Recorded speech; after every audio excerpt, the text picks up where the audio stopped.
Okay, so Klaus, many of you know him already. He was always giving the trainings with Chef Sutherland here in Zurich and also other places. He has been given even trainings to Australia, and yeah, now with Zoom, people just reach out to him from anywhere in the world. And my name is Fernando. I'm very enthusiastic about Lean, big fan of Tom and Mary Poppendick. For me, are kind of heroes. And yeah, we were talking about when the new Scrum guide was launched a few days ago. That, as you see there in the invitation slide, Lean was mentioned. Like, why not to do this event? So we are going to be discussing the new Scrum guide, some new uh, points that are in there, especially from a Lean point of view. And this is a little bit the agenda for today. So we are making this short introduction. We will be thankful again if you can leave your camera, and if you want in the chat, just a short typing of your name and location where you are, so we get a feeling of the audience and where you're coming from. And the main topic is going to be the Scrum Guide 2020. Okay. So just to reiterate that since we're a pretty small group, like everybody, we'd appreciate it if you open your picture, your video, so we can see you. It's just easier to talk to an audience instead of to a half audience on a black screen. Hi, Christian. How's he? Good. Cool. Yeah, and then we will try to leave some space for a final Q&A. Okay. But anytime you would like to ask anything, just stop us and raise the question. It will be helpful, right? It would be very nice for us to address the message more to what is really interesting for you, rather than just talking about the points we have prepared. And we have much more than that. We just limited it, trying to make it fit within the time we have available. So moving forward here, as we were saying before, this is a fragment from the previous version of the Scrum Guide from November 2017. And the new one, when talking about the theory, for the first time in the Scrum Guide, Lean is explicitly mentioned. At the end of the day, I mean, this was always a little bit, they are totally compatible, and we are going to see that a little bit in one of the slides. But what is interesting is that specifically the concept is mentioned here in the guide, and this was the reason for this presentation. Any further comment from you, Klaus, or we move? No, I'll chip in if I have something to say for everybody. Like Fernando is more the Lean expert. I've done a lot of Scrum trainings with Jeff and stuff. So Fernando is going to talk mostly about Lean, and I'm going to chip mostly in when we come to Scrum in the second part. So yeah, you just go ahead, Fernando. Mm-hmm. And the beauty of this might be also interesting for you. When we were preparing this presentation, we've been going through many points, and without discussing them up front, we were most of the times on the same page. So even if you come from Scrum or if you come from Lean, at the end of the day, there is a common area because the principles and the ideas are still the same. We're going to repeat and emphasize this during the whole presentation. Even from the starting, we're saying here that Scrum and Lean have a lot in common. So both of them are empirical, based on experience. They are not coming like CMMI from Carnegie Mellon University or any abstract theory. They are the result of pragmatic work. So in concrete, Scrum was, for example, presented for the first time in 1993, and the first Scrum guide was written in 2010. So you see there that there are 17 years of experience accumulated until the first guide was properly written. They both have a strong focus on people and value, and we want to present them in this order, because very often people say, yeah, the most important thing is value, but people are the ones who generate this value. And the way we organize, the way we interact, the way we align ourselves, the way we define the purpose, and all these kind of things, the whole thing in Scrum is about helping people to deliver value. But this is what comes first. They both promote collaboration to the maximum, okay? And they are both like, in the same way they are empirical, they are also pragmatic. They try to adapt themselves. They are not dogmatic like traditional approaches when you have a checklist and you have to do that. I always remember experience from Klaus about a document he was asked to write. And when he came to the point like, well, it depends who is going to read it. And he asked who is going to read that. And he never got an answer for that. So they just made a document because at a certain point in the process, they have to make a document, and that's it. So they have a lot in common, but they also have some differences, okay? And one important difference is that Scrum is a very clear framework. So it's not totally prescriptive. It doesn't go end to end like a process, okay?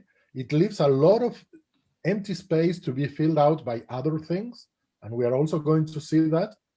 But the parts where Scrum defines certain artifacts, roles, or events is very, very, very clear. And like Scrum likes to say, Scrum is simple, but not easy.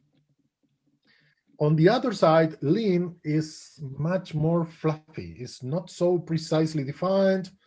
Some people say manufacturing or think about some practices. And at the end of the day, there are many deep concepts behind, okay? And this is why very often Lean is not so easy to grasp. There is no Lean guide like you have in the case of Scrum. And this is why we often talk about this kind of analogy to make the point. Like Lean is like when you are here in the mass production side or in the old times, traditional waterfall, Lean sounds like these clouds on the other side of the bridge, but it's not clear and precisely defined what it is exactly. However, Scrum is this bridge that is solid, clear, and can bring us to the other side, okay? So the Scrum Guide has moved because the culture, the practices, a lot of teams are maturing, and it's getting now closer and closer to the other side of the bridge. That is getting closer and closer into the clouds, into Lean. And this is what we are viewing today. So many of you are probably familiar with this picture. And just as an example of what we are saying, we want to highlight that, for example, when we talk about our retrospective, this is an event which purpose is exactly about continuous improvement, which in Lean is called Kaizen. It's a Japanese word, simply means a good change. The point is that it has to be continuous. And the point also with the retrospective and the kind of things we want to invite all of you is that the fact that you have a retrospective that is dedicated for continuous improvement doesn't mean that is the only moment in which you talk about that or you identify improvements. Because the idea is that the decisions you make there will impregnate the whole all the events, everything you are doing within Scrum. Okay? So moving forward here, I had the pleasure to do the Scrum training in 2012, something like that, with Klaus and Chef in Zurich. And Chef was talking about this Shuhari concept that I found brilliant. So basically, it's like in the Shu state, you do Scrum by the book, you follow the rules. In the Ha state, you start understanding the rules. And this is where a lot of aha moments take place. And finally, in the real state, you transcend the rules. But this is a picture I took also in a Zurich airport, and I like it very much. It's from Audemars Piguet, a watch company.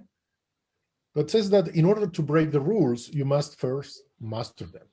And there is a university in the south of Switzerland.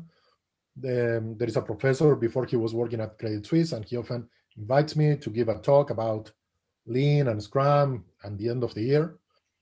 And when I was at a certain point talking about the possibility of breaking the rules, he asked for an interruption and went talk to all the students and said, well, Fernando is saying that you can break the rules if you know them, but for the exam, you have to know the rules. And this is why since then I always try to put this image here. So it's fine if you break the rules, as long as you know what you're breaking and the reasons why, and you can confirm that by doing that, you are getting better, okay? It's not just do whatever you want. I like to compare this to cooking. Like shoe state, that would be like you follow the recipe exactly, right? If it says 37 grams butter, you'll put in 37 grams of butter, not 36 because you're running low on butter, not 38 because you feel like that would be a good idea. You do exactly what the recipe says. And the Ha state, that's where you kind of remember a recipe. You can fiddle a little bit, maybe replace margarine with butter or vice versa, or use honey instead of sugar. Like you have kind of an idea, but you can kind of like juggle it a little bit. And the re state, that would be like where you open your fridge and you just take some stuff out and you magically make dinner out of that and some fantastic stuff. Like, however, if you haven't mastered to get through the Shu Ha Re and you just open your fridge and take some stuff out and try to cook something up, it's probably going to be crap. So that's the Shu Ha Re state. I like to explain it that way. Exactly. I see we are now around 20 people. I would like just to repeat and invite everyone, if possible, to switch on your cameras so we can see your faces and get some feedback. This is nice. We are also recording this presentation, so if any of you have any objection, please let us know. Otherwise, we will publish and send it back to all of you. Okay? So we said before that there is no precise definition about lean. And even though this is true, we want also to, in order to give an idea what we are talking about, that lean is not something you can compare, let's say, with CMMI or PMP, because you are comparing things of a different level of abstraction. When you are talking about all the management approaches that we know from the past, they are all based in mass production, that is division of labor, clear roles, etc. In a lean and agile world, okay, things are different, and you are trying to be more flexible about the roles, you are trying to enforce more the teamwork, you are trying to focus on values and results rather than just processes, etc. But a very interesting thing is to understand that, first, two things actually. One is that until 200 years ago, okay, when the Industrial Revolution started, since we were starting shaping stones 2.5 million years ago, we always work in an artisanal way. Everything was the result of an artisanal work. Only 200 years ago, we started producing goods really in a massive way. It really changed a lot, many things. And lean suppose a similar leap, a similar jump in our productivity, okay? If you go back 200 years ago, people were working really much harder, okay? Longer hours, and maybe without any weekend in a farm, in the agriculture, and so on. And still, despite how much they were working, the living conditions were unfortunately miserable. And this was for millions of years just because of our ignorance. We started 200 years ago producing the massive goods and services we have today, and we can expect an even higher leap in the jump in the years to come with the new ways of working. But not only these ways of working are more productive, they are much more solid and much more consistent. The different approaches like Kanban, DevOps, design thinking, Scrum, extreme programming that you find in these new ways of working are all based on the same principles, and they are all compatible. There are no contradictions between them, and you can get into another just by starting by one of them. This was not the case before, because if you were using CMMI and now is PMP, then you need to forget about everything you know and start again with the new perfect solution. And everyone claimed to be the perfect one. Here, the point is not about being perfect, but about getting better. And getting better in the long run wins. Okay? Again, you interrupt anytime. Just speak out if you want to make some comment or question. And one more time, if possible, share your cameras. So, getting more into the topic, Lean has three main branches, okay, or schools of thought, as you like to mention it. The original one is, of course, in the manufacturing. Can I step in just a second? Many people didn't get the password for a few minutes. missed the start of the speech. Can you just quickly summarize the first 7 minutes? Because okay, we were basically saying that Scrum and Lean have a lot of things in common. Okay, like collaboration, focus on people and value, being adaptive, being pragmatic. Okay, they're coming out of real experience. And they also have some differences, being the most important that Scrum is very well defined, while Lean is a little bit more fluffy and not so precisely defined. It's a huge system. And basically, like we were saying before, if you want to compare it, you need to compare it at a higher abstraction level. You need to compare it with mass production or artisanal work, but not with a defined methodology like Prince2 or even Six Sigma. Okay, even Six Sigma, because of the focus on statistics and process, I see it more on the mass production side. So it's a mass production mindset to implement Lean rather than a Lean one. All the other ones we see on the right, they are flexible, they are open, they are not dogmatic. Okay, and we're going to share all these slides anyway for all of you. And we are more than happy to connect on LinkedIn, and you can also send us questions afterwards. So at this moment, with this very brief and very short introduction on Lean, we want to make clear that there are three main trends. There are manufacturing, Lean software development, where we find the Tom and Mary Poppendick.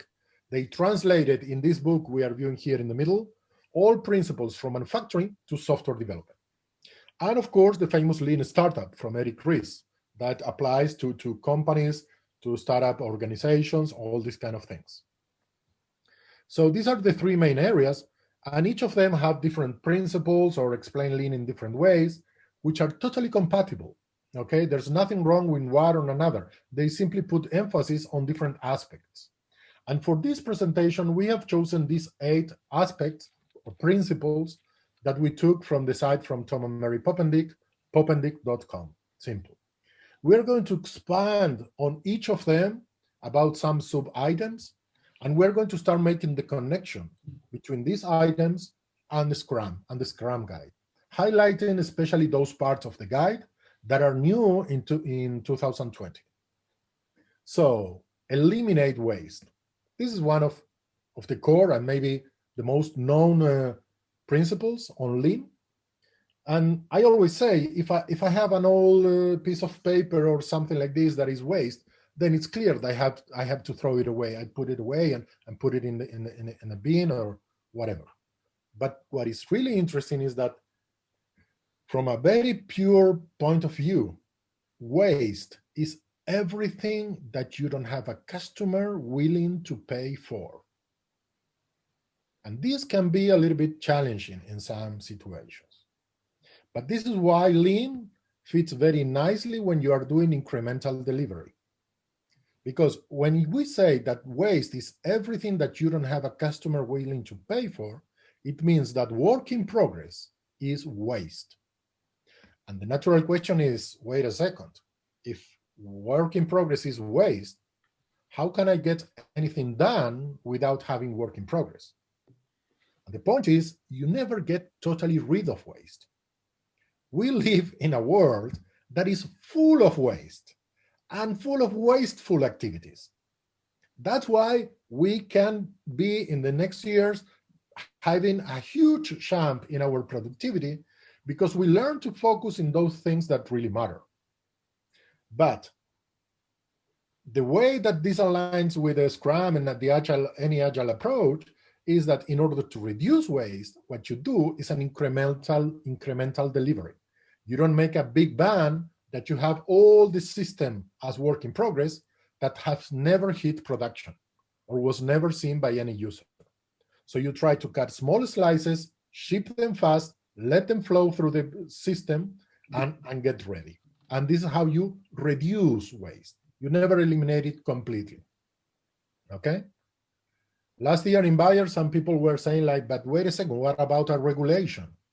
Well, these are not really value. These are requirements that you have that you need to be compliant. Otherwise, you cannot deliver. So you have to be compliant with these rules, but this doesn't mean that there is intrinsic value in what you are doing. Anyone doing this product has to be compliant with these regulations. Okay? So, as we said, getting deeper into that, we have that the biggest waste in software development in particular is to build the wrong thing. Right thing. Huh? Oh, the biggest waste is to build the wrong thing. Yeah, okay. Yeah, the biggest, yeah, I said it the other way around, sorry. Okay. So that's why if we go deeper into here, the point that are highlighted is make sure you're building the right thing, then that you build it right, and then continue removing waste, because you always have work in progress. Try to reduce it as much as possible. And here we're getting, how is this implemented in the Scrum Guide 2020? Okay, so, oh, sorry, I clicked one time faster. Klaus wanted to make a question here. Well, I don't need to ask now anymore, do I? Who's responsible in Scrum to build the right thing?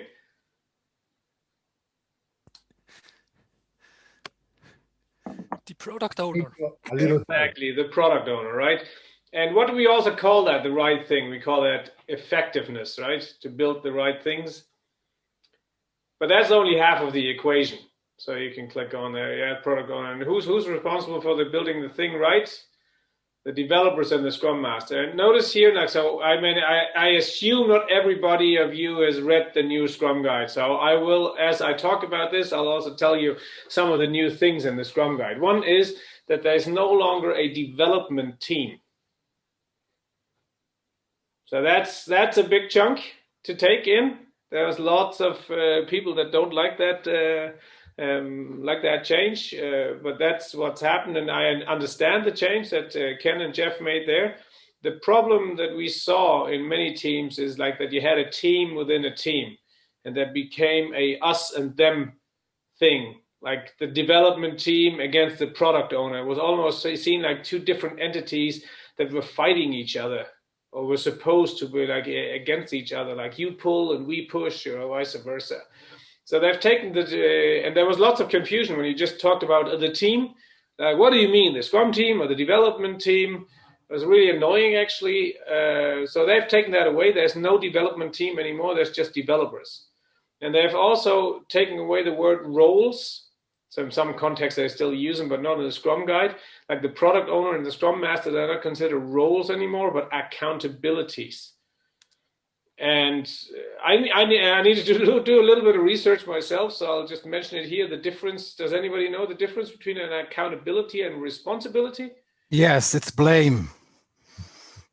It's blaming. It's been able for management to be able to blame developers. It's Haftpflicht instead of Verantwortung. Yes. In German. So like if you're accountable, you can be blamed, but not if you're responsible, or what do you mean? Actually, I really love to talk about this, but won't you let the guy finish about lean before we fight over this? I mean, yeah, it's clear to me that we don't have the same feelings for the new Scrum Guide. Okay. Let's first. I don't know. He's talking about lean now. Yeah. No, we are also referring to the guide and saying like about this point, how they are implemented in the guide. And the point here we try to highlight also is that even though the product owner is the ultimate accountable person, let's say to make sure that we are building the right thing, it doesn't mean that is his only responsibility and he's the only person responsible for that. It has to be always a collaborative work. So the team, and this is why we have only one team, that is the Scrum team, and together they are responsible for all the outcomes they produce. So yes, it's good to have one person, because we often say, if you just leave it up to a committee and you want to paint a chessboard, then all the squares are going to be gray and you have no board. You have just one big gray square and that's it, because everything is compromised. The idea of having one single person is that you try to make the vision more consistent, even the things that this person can communicate and those things that for any kind of reason, they remain just in the back of his or her head. So by having one single person, you try to ensure the consistency of the solution. But again, this doesn't mean that developers have to just sit back and say, oh, making sure that we are doing the right thing is not our problem. We just do what the product owner is telling us and we don't care. That's the wrong approach. And this is the point we are trying to highlight here. And if you move on to the next slide, Fernando, then that was a major change, this having the product owner and the Scrum Master being accountabilities and taking the developer team away and making developers out of that. And now we call it a one team focusing on one objective. And that's also been made clear in the Scrum Guide that the Scrum team now, there's only one type of team. It's called the Scrum team. There's no developer team anymore, of course. It's a cohesive unit of professionals focused on one objective at a time, the product goal. And I'll talk more about the product goal later, because that's also a bigger new change.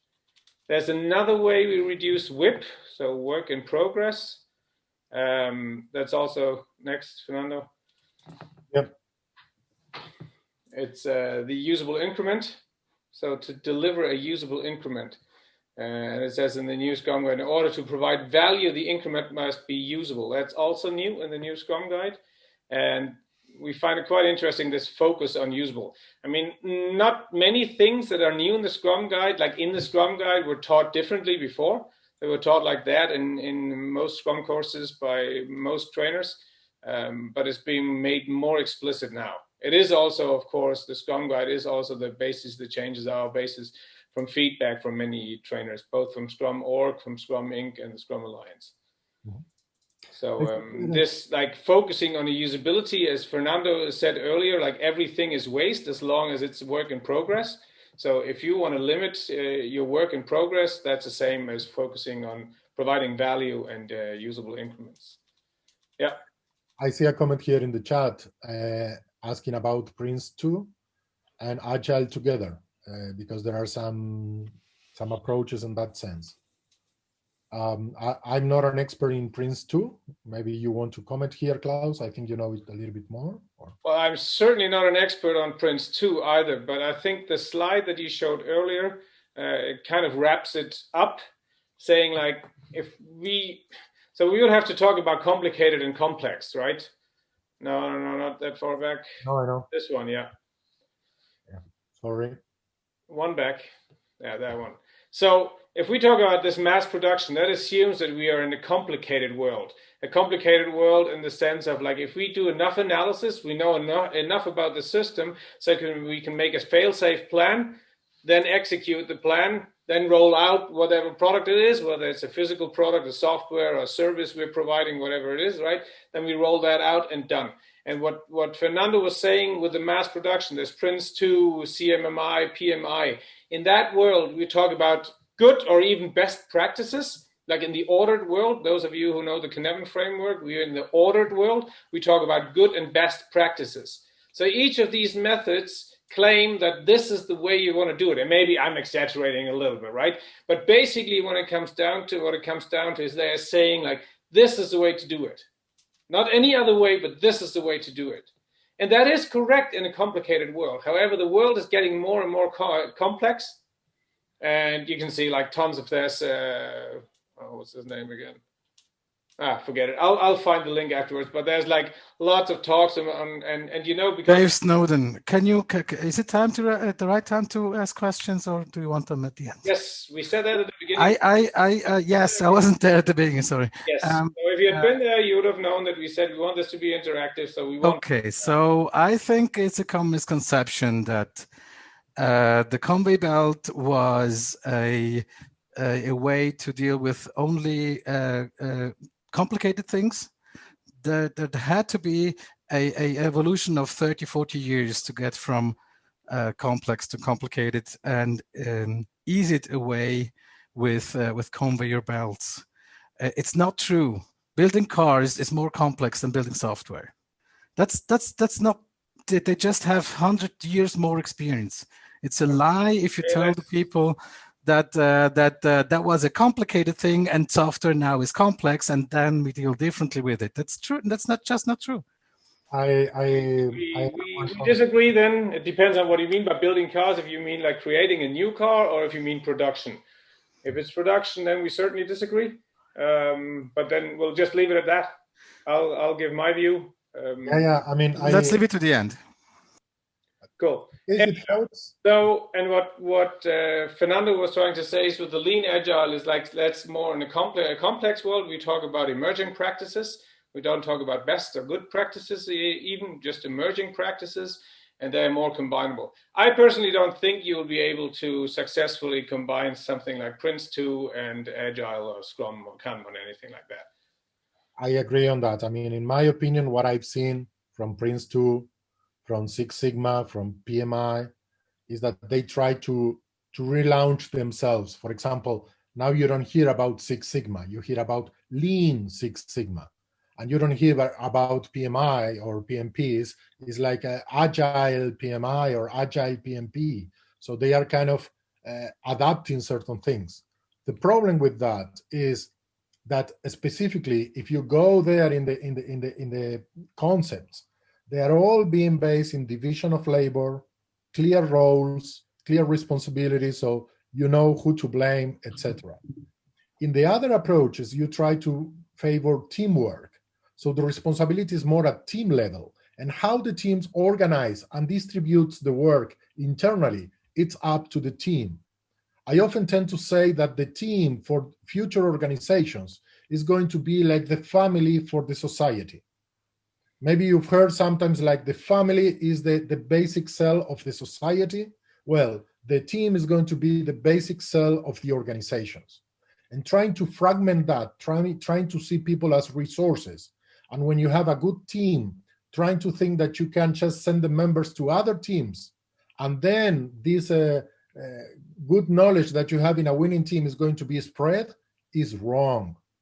Because again, the whole is more than the sum of its parts. And once you have a winning team, the best you can do is to keep it, to take care of this team, and maybe use it for other purposes, to use it as an example for other teams to grow, but don't just move the individuals, assuming that by spreading the individuals, you're going to spread this knowledge. No, you just fragment everything and you remain without nothing. So this is a little bit my opinion about this. I know I see here a link.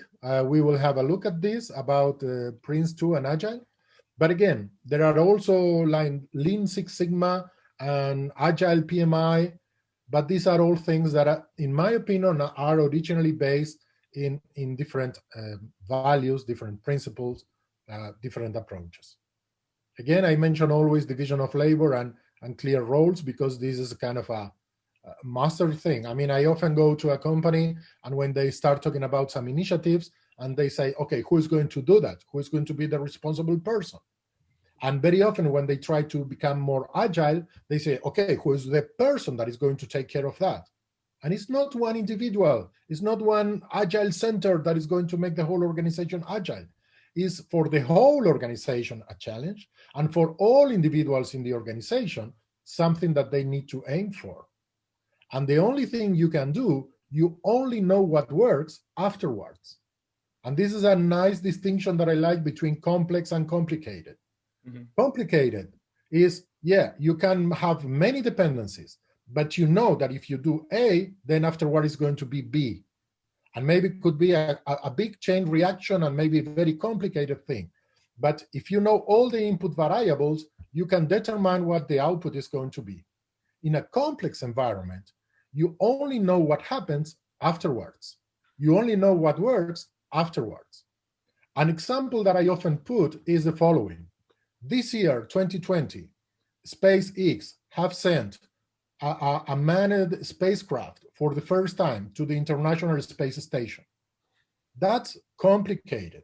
You have many indicators, many variables, a lot of things that could go wrong, but they all know, because of previous experiments, what works and what doesn't. And if A happens, what could be the result with B.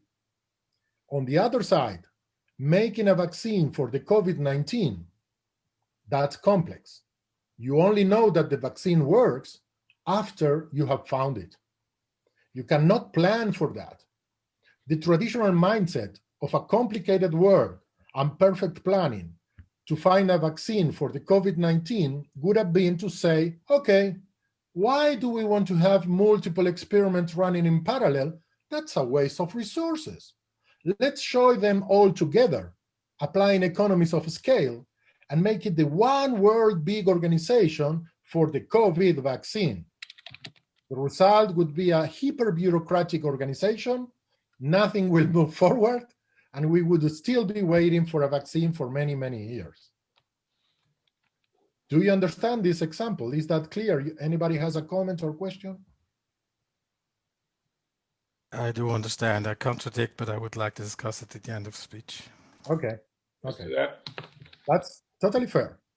Good is that at least that we understand and we know what we think the same, what we think different, and then we try to move forward. Okay.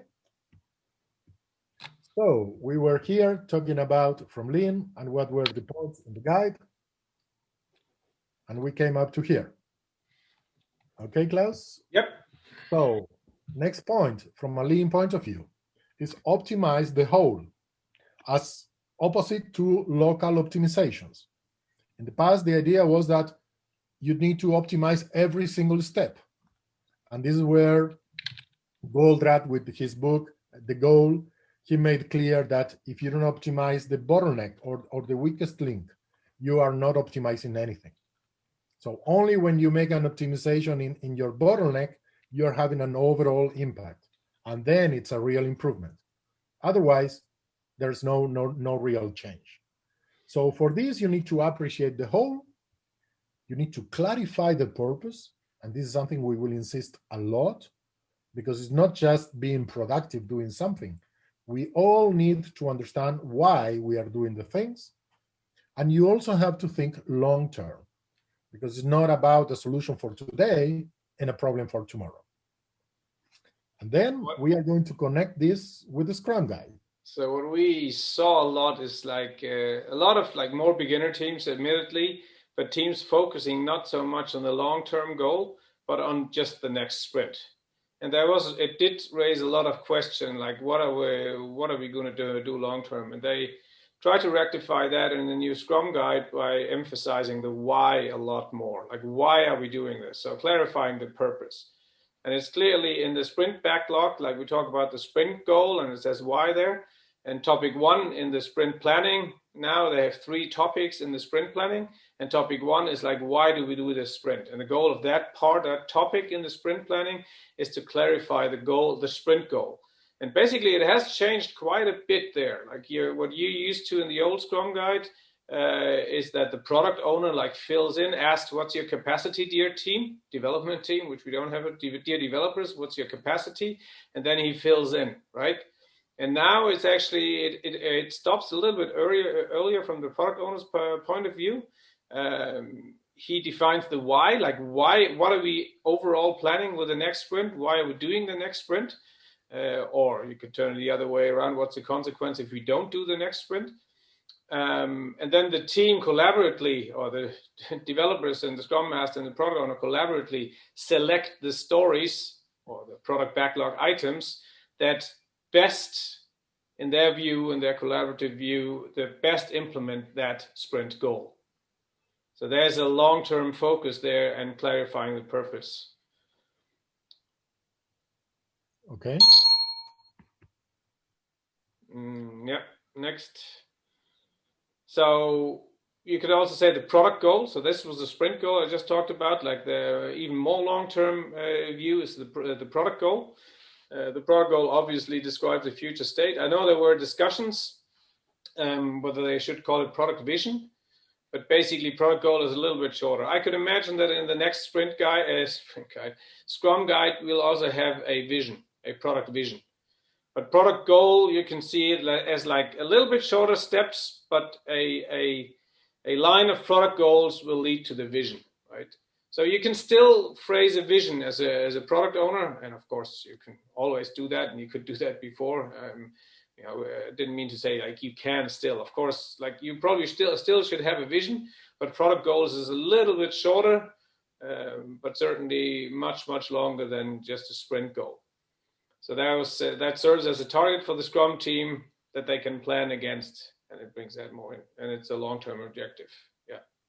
And as you can see there, this is a new element in the Scrum Guide 2020. So it was not there before.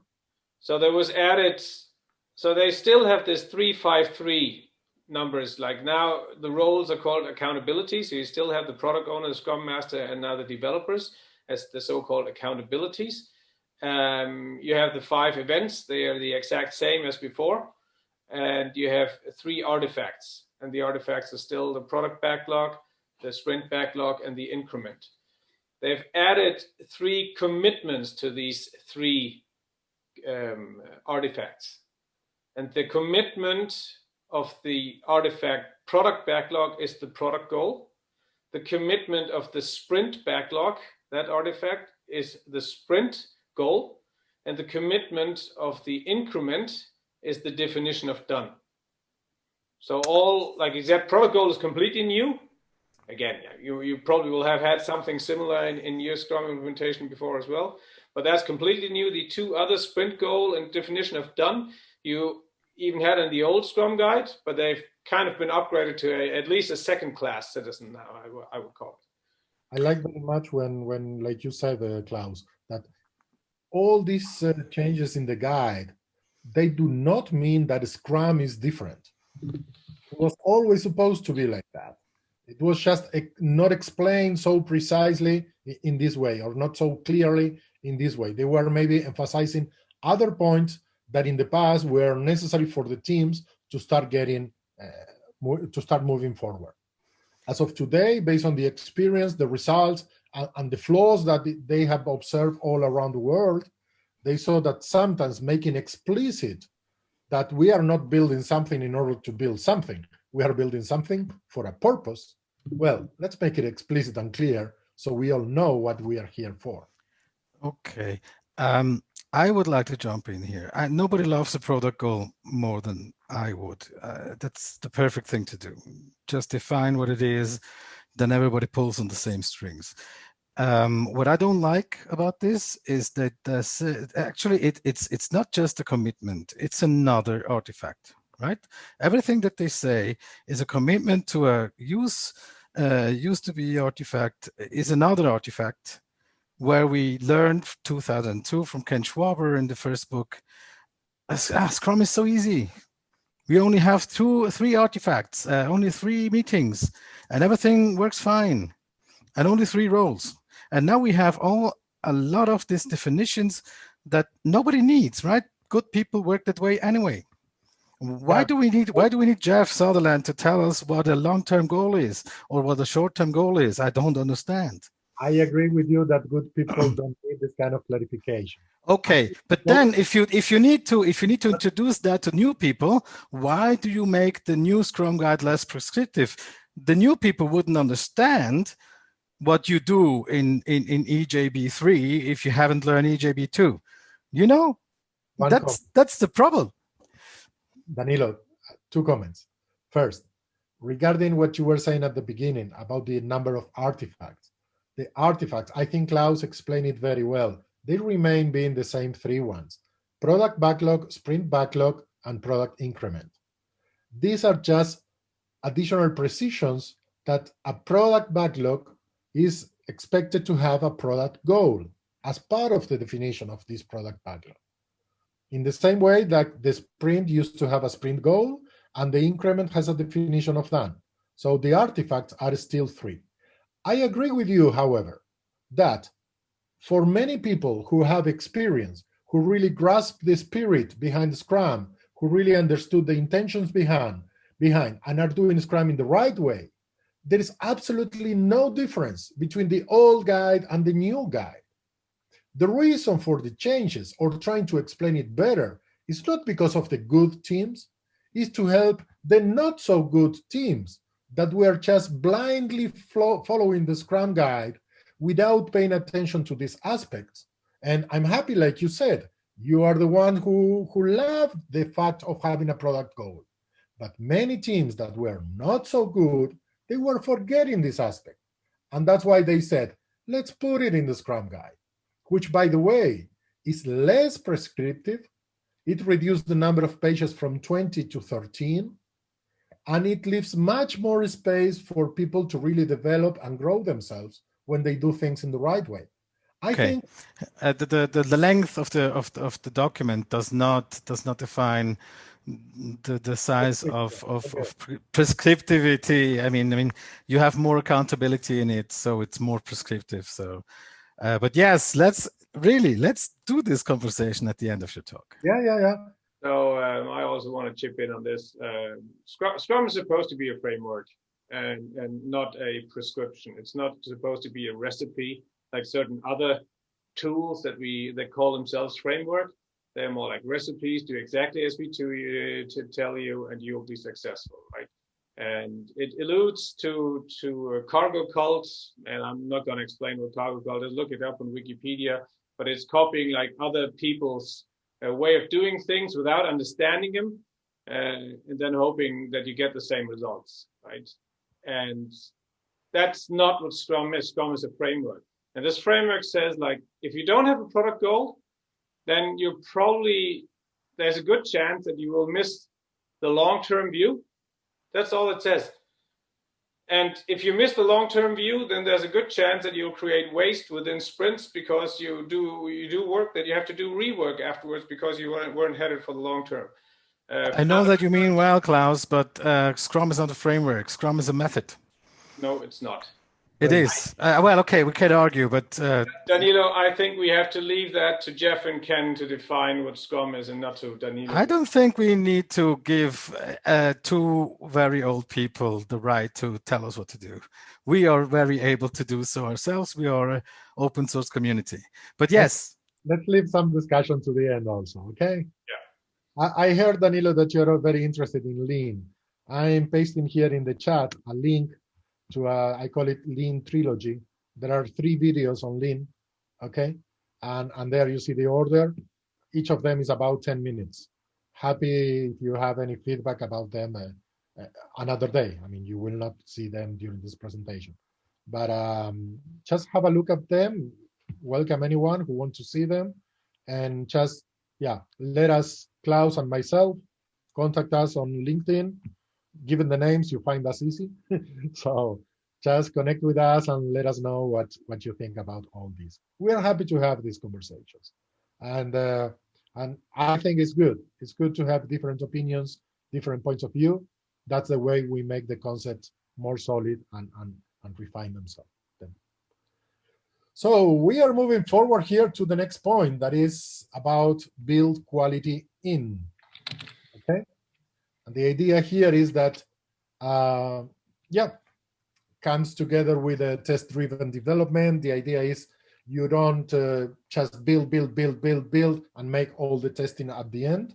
As you can see, this is pretty much aligned with the shift-left testing or other approaches, and using frameworks like Cucumber and Selenium and many more that you have today, like Cypress and many more, that you try to deliver. When you deliver something, you deliver, let's say, the piece of software, the feature, and also the automated test case that is going to validate that. And I remember in 2012, Chef was already making the analogy with double entry accounting and saying, no one thinks today about keeping an accounting system where you enter the transactions only once. Any accounting system, you enter each transaction twice. It's the only way to make sure that you reduce the number of errors you may have. And the same happens when you implement a feature and you deliver also the test case that validates this feature. And here where it comes, like we were saying before, DevOps has a strong emphasis in automation, okay, on testing and deployment. And then you can have a nice pipeline making sure that you go through different stages when all the tests pass. So test-driven development helps you to build quality in, the same like integrating early and often, continuous integration. And the point that you don't tolerate defects. You try, let's say, not to say, oh, we have all this number of bugs, and you just keep them somewhere, keeping track of them without fixing things. You need to really have a different, it's a matter of an attitude at the end towards quality. And this is also reflected in certain things in the Scrum Guide. And when not, the Scrum Guide is saying explicitly, right, that it's a framework. So I would consider test-driven development like more of a practice, and they've deliberately removed most of the practices and more the prescriptive things in the Scrum Guide. Like for instance, the daily questions. Also, after witnessing like lots of teams going through these 3 questions and robot-like, what did you do yesterday? What are you planning to do today? And what's in your way of making what impediments do you have, right? And forgetting what the daily is about. Does anybody know how would you describe a daily? What's the daily about? The way to plan, the place to plan the next 24 hours of work. Exactly. It's a replanning meeting. It's like and you can do it more often than daily, just once a day if that's necessary. It also says that in the Scrum Guide, right? But how you do that they'd rather leave that up to the team. Okay, so that's something like the refinement that was previously described in a whole paragraph on refinement, how often you should do it. They've taken that out. It's still mentioned with one word, refinement. But basically it's been removed from the Scrum Guide, all the thing around refinement. And there's lots of other examples here. So the 2017 version is 50% longer than, I consider that also, and I think it is a leaning out of the document they've done there. Yes. Klaus, there is a question here in the chat about if we could comment about product goal versus user story or epic. So, I mean, user story is still not mentioned with a single word in the Scrum Guide, right? The official things that you have in a product backlog is a product backlog item. User story is just a practice. Call it a good practice. I certainly wouldn't call it a best practice, but it's just a good practice and a de facto standard that many people are using. User stories are quite clearly defined. It's I think Mike Cohen who invented user stories, if I remember correct. Somebody might remember better than me. But user stories are like as and then role, I want to, what you want, so that, and the why, like why do you need that, right? Epics is not clearly defined. I know of many places where they use epics in very various ways. Like some places they use epics as just like whatever is a big story, they consider that an epic. I know many places they use epics more like a bucket of a holder of lots of stories of the same type. That's how I usually use epics. Same goes for features and what else do we have? Features, epics. There's all kinds of terms around that, but there's no, unless, I mean, I don't know of any clear definition of what they are. I like very much when I don't know what if it's mentioned with this name in the new guide. I don't remember that point, but I like a lot when originally was always talking about backlog items. Oh, it's still called backlog items. Okay. Again, that's where Scrum is a framework, right? It doesn't prescribe you have to use user stories or you have to organize user stories in epics or anything like that. It just says that you have to make the backlog transparent, right?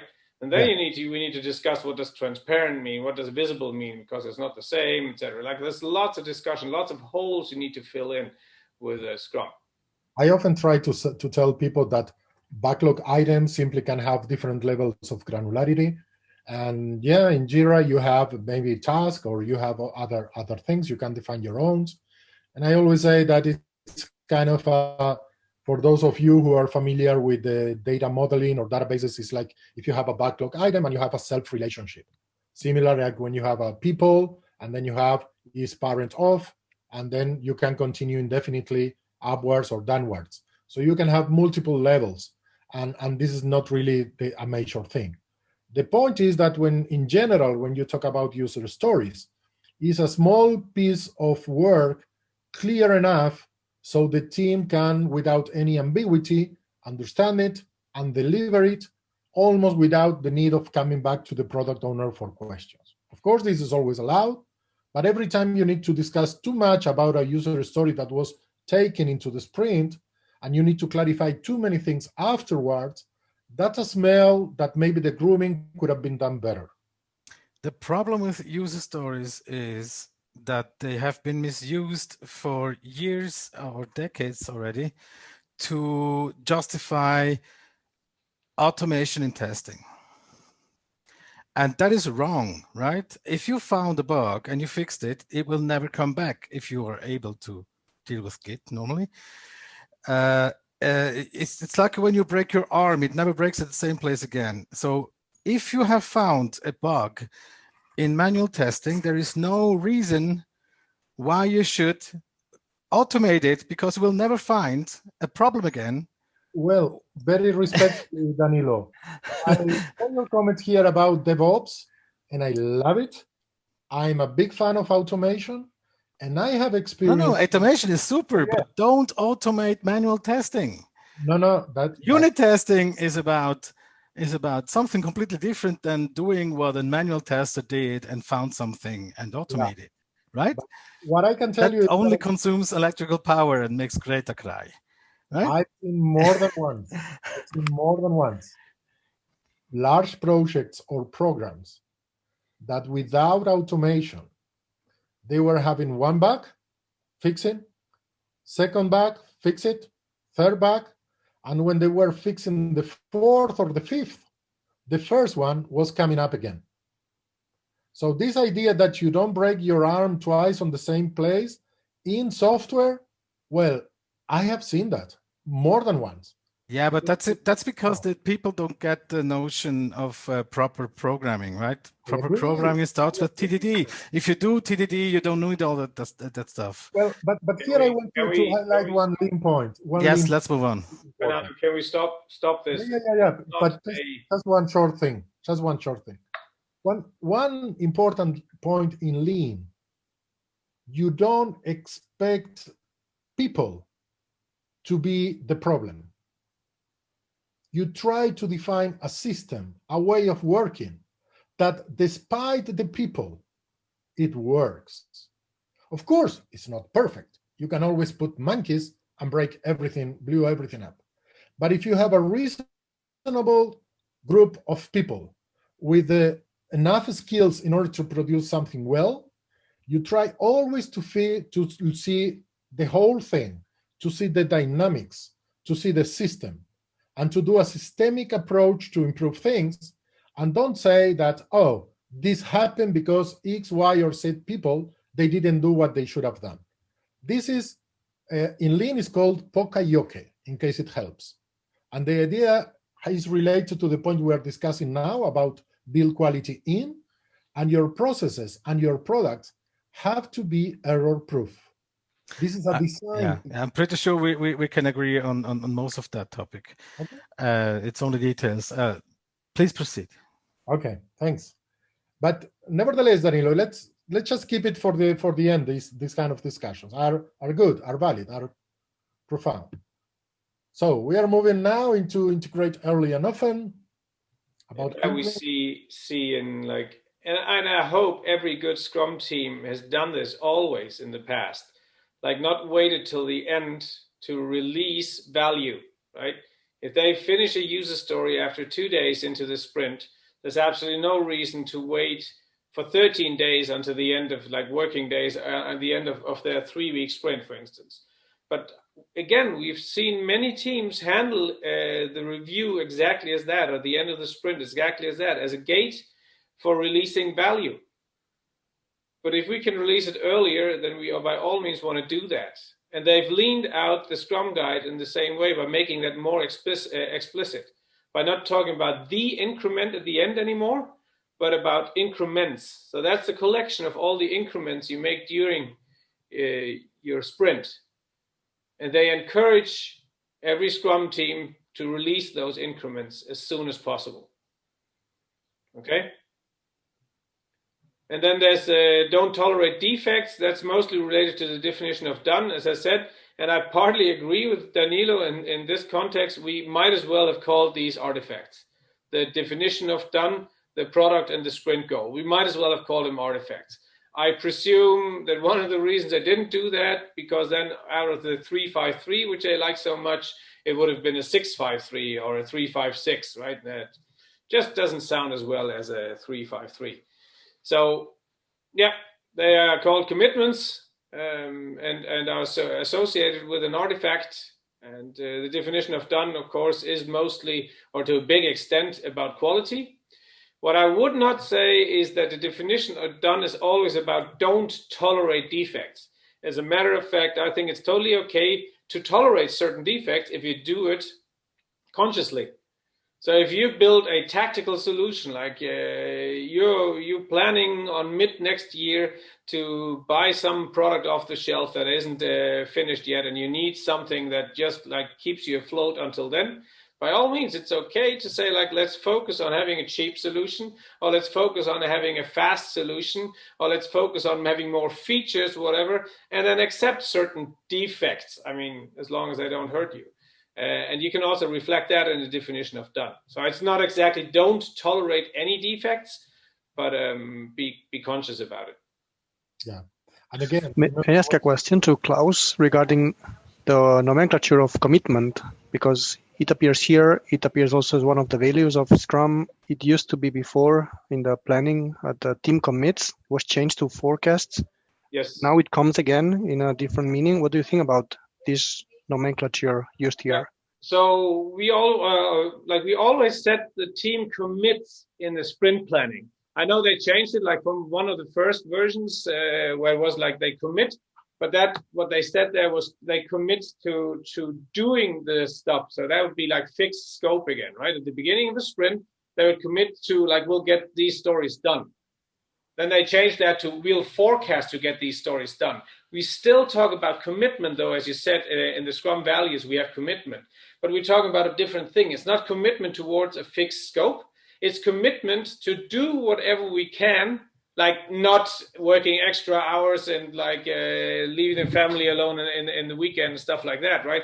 But we'll do whatever we can at a sustainable pace to reach the sprint goal. So do whatever we can is, for instance, like we promise, we are committed to be focused on this. We've agreed on the sprint goal, and we're committed to work on that sprint goal. Work towards the best we can do in this 2-week sprint or whatever length you have to decide. So that's what we mean by commitment. Does that make sense, Mark?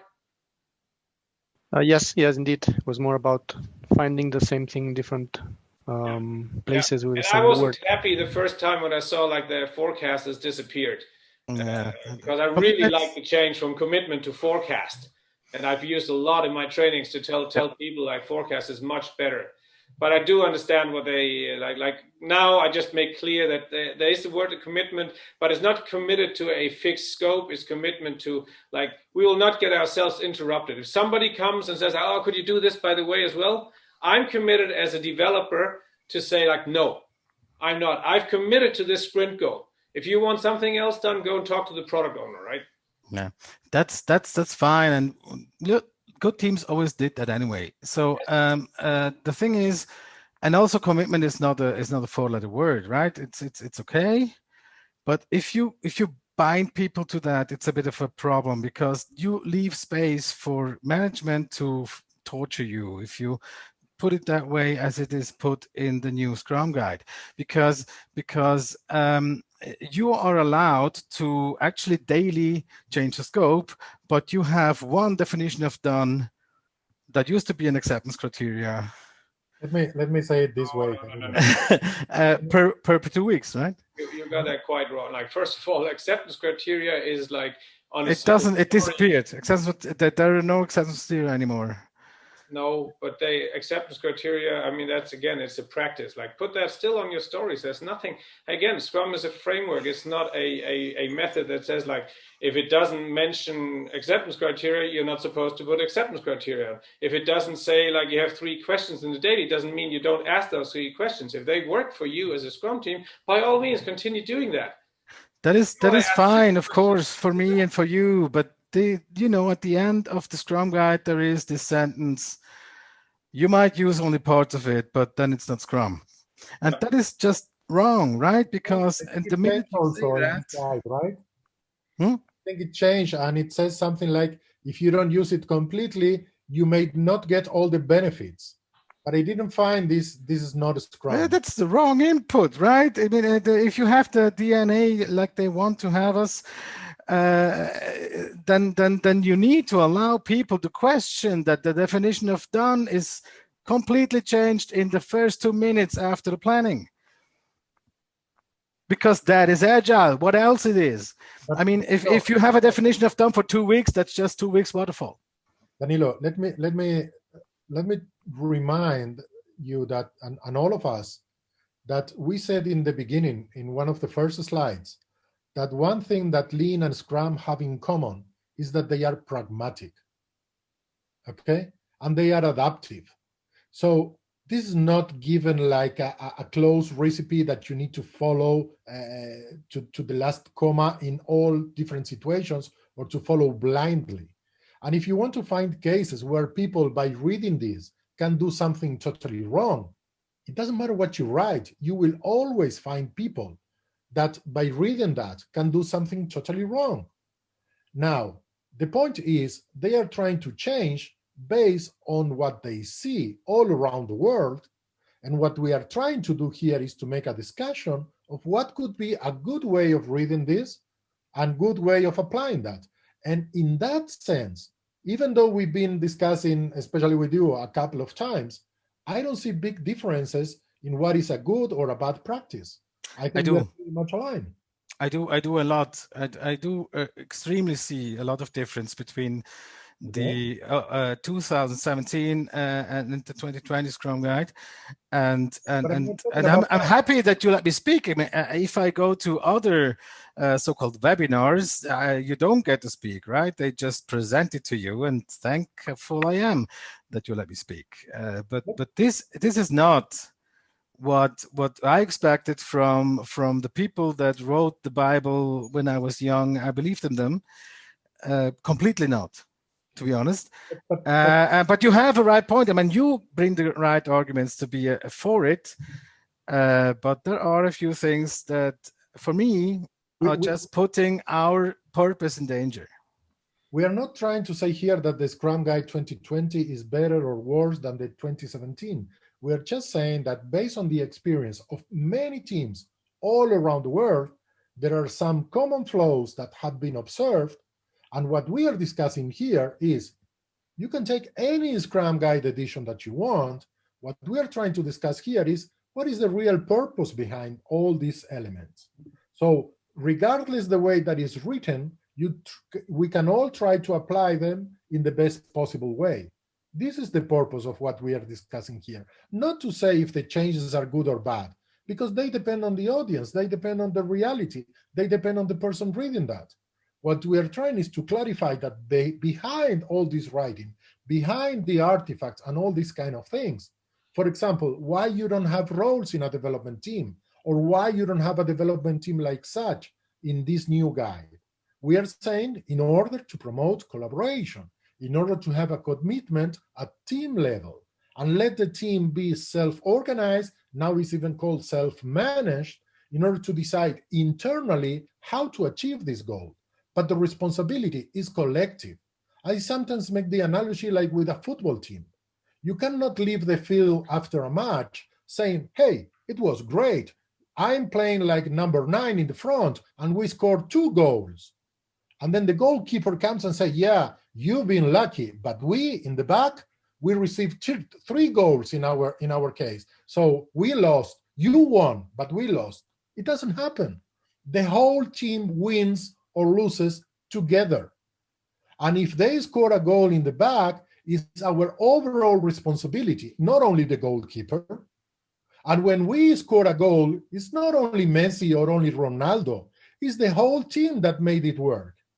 Messi has played in the Argentinian national team, and many people didn't like the way he was playing there. He was not surrounded by the same team. They were not playing in the same way. So things are... I will not contradict you in all of that you said just now. But these kind of things... I have a problem with more focusing of definition of done when there was no way that was okay. Even 2020, 2002, and I have a problem with having everything is now the whole team is even more cross-functional and more managing, and there is a small difference, and it's actually a small difference. There is a huge difference between self-organized and self-managed. because Let's have I have watched this Yes. this very fine video like 3 times, and Jeff says, and really, how can you, if you ask the management, what do you think of agile developers? They say they just do whatever they like. And that's the why, in Jeff's opinion, we don't have self-organizing teams. We have now self-managing teams that they are more accountable for what they do. This is just betrayal. Come on. We understood that in the same way. I'm not sure we understood that in the same way. I remember you were in the 2020 launch on November 18, or you saw the recording. My impression was slightly different, but again, can we just continue and maybe have a deeper discussion at again? Yes, please continue. Actually, I wanted to see your Lean and Scrum connection before we discuss. Yes, we're trying. And again, I post there a link to 3 videos on Lean. You can maybe after you see them, we can have a more proper discussion, deeper into all these topics. I'm always happy to discuss about these things. Okay, so Klaus, for you it's okay? We move forward? Yes. Focus on customers. Nice point. Number 4. This is the reason for everything we are doing. So ask the right questions. It's about, it's easy to say, not so easy to do, but solve the right issues and build a great experience. One thing you will see with all these points in Lean is that you can enter the theme by any of these points. And the deeper you go into each of them, they start connecting with each other. Sometimes I make the analogy with, for those of you who are around 50, maybe as a kid, we used to have some images that were coming with dots, and we needed to connect the dots in order to see the image, okay? So the image was not really in any dot per se, but in the connection between the dots is that the reality was coming up. And this is something that happens with Lean very often. People talk about A, B, C, or D, whatever point you want, but if you take only these points, it means nothing. It's only when you start viewing all of them and connecting them that you see all the meaning that is really behind. So we were saying in the beginning something like, with eliminate waste, make sure you build the right thing, okay? And here we are also saying about solving the right issues and asking the right questions. And all this is with a focus on the customer. And this is something we need to remember in Scrum, but this is also something you see a lot, for example, in design thinking, about empathy, about putting yourself in the place of the end user, and all these kind of things. And this is why all these approaches are very compatible with each other. And we really need to understand that one thing is the intention of the approach, and another thing is the way that people use them in different places. If you see the results, if you see that things are going well, if you see the customers happy, and if you see that you're getting better and better, be sure you are pretty much on the right path. If you see, and this is maybe the whole point, if you see that this is not working, before you say, like many people do, oh, Scrum doesn't apply here, oh, Agile is not for us, or certain things like that, maybe you need to question before yourself if you are really using it in the right way or applying the right concepts that sustain the whole thing. That's the invitation we're trying to make here. So back to this point. So focus on the customer. I think there's a lot more in the new Scrum Guide where there's shown focus on the customer. I think there's one team thing, like where we took the development team, removed that because they were often like almost like inside the Scrum team, and therefore like one level further away from the customer, from the stakeholders. And I know many teams consider the product owner kind of well, he is a proxy for all the stakeholders, right? But they also had the idea that all communication had to go through the product owner, which is certainly wrong, was wrong before, and it's now being made more clear that we're talking about one team that's communicating with the stakeholders, not just the product owner. As a matter of fact, I think stakeholders now mentioned 13 times. Not that that necessarily means there's more focus on it, but considering like it's been reduced by a third in length, but now stakeholders mentioned 13 times and was only mentioned 6 times in the old version. So we've tripled the amount of mention of stakeholders. And they've even introduced, I shouldn't say even, it's actually a little bit embarrassing that the word customer hasn't been in the Scrum guide before. I don't know, those of you who've seen the SAFE pictures, like I found him with a loop, like the customer that was introduced in SAFE version 4.0 or something like that. It's similar in the Scrum guide, so customer wasn't mentioned before. Now, at least it turns up once in the Scrum guide. But overall, I think there's much more focus on this collaborative work between the customers or the stakeholders and the Scrum team. For instance, this at the bottom, the Scrum Master serves the organization in several ways, including Lariati, and then removing barriers between stakeholders and Scrum teams. So also making it more clear that the Scrum Master is not only looking inwards towards the team and helping the team accelerate and getting faster and getting more flow and removing impediments, but he's also looking outwards towards the organization. And for instance, helping like removing impediments or barriers that stop the team from talking to stakeholders. I, if you let me, have 2 problems with this. One is with the Scrum Master role and one is with the product owner role. The product owner role, I can live with a collective product ownership in general, by all means. But the thing is, if you look at it, what the product owner should have done, it's actually a 2-way fan, right? You should channel the communication so that the team is not disturbed by doing what it's working on. And the other thing, of course, is talking to the stakeholders. But the thing is, of course, everybody that is working on anything can talk to the guy that wrote the story or the product backlog item, if you want. But that is a single way interaction, right? So you initiate it as a producer. The guy that actually told you that you should build, I don't know, a report of this, they do not have the right to give you the order to do a second thing that is similar, because you did not plan for this. Yeah. That's why you still would have talked to the product owner so that they would be protected from all the noise that all the stakeholders make.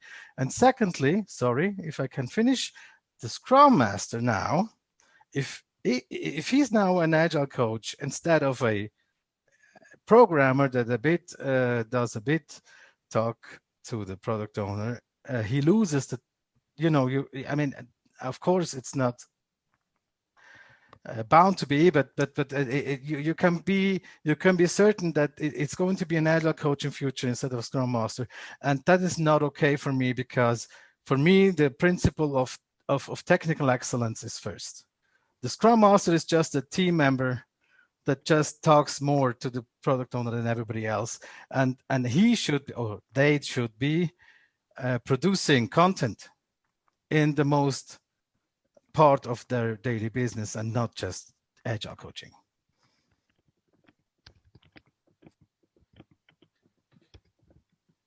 I'd like to let the rest of the audience have a word as well. If anyone who wants to chip in that statement.